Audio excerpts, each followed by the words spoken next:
सोचिए, जिस कमेटी में देश की रक्षा सुरक्षा को लेकर गंभीर चर्चा होती है, जहां सेना की शक्ति को बढ़ाने और मजबूत करने की बात होती है, उस कमेटी की 14 बैठकों में से सिर्फ 2 में राहुल गांधी शामिल होते हैं और वहां पहले से तय मुद्दों को छोटा बताते हैं।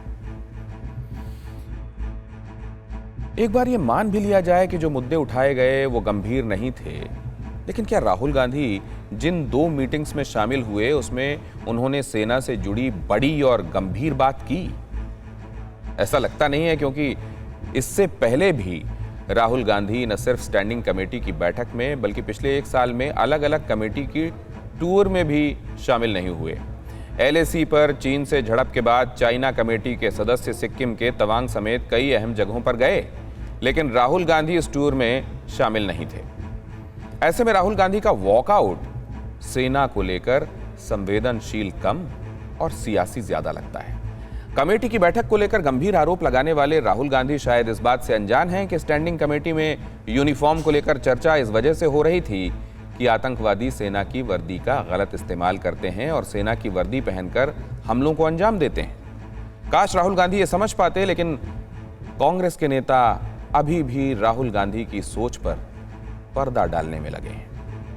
राहुल गांधी जी का मानना ये है, आर्मी में जो अंदर ऑफिसर्स हैं उनका इन हाउस डिस्कशन जो होता है उसमें ये यूनिफॉर्म की बात उसमें डिस्कस करें, यानी तो ये आलतू फालतू चीज़ें ये स्प्रेड करके राहुल गांधी जी की बेइज्जती करना चाहते हैं, उनको एक बैड लाइट में शो करना चाहते हैं।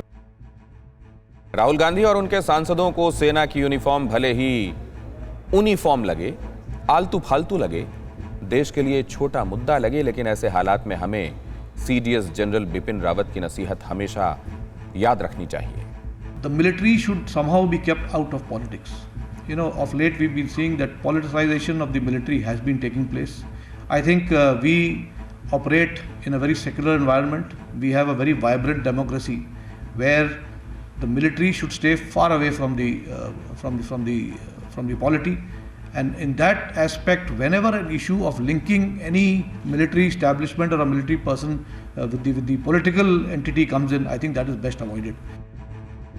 बैठक से पहले वॉकआउट करने वाले राहुल गांधी ने लोकसभा अध्यक्ष ओम बिरला को चिट्ठी भी लिखी है।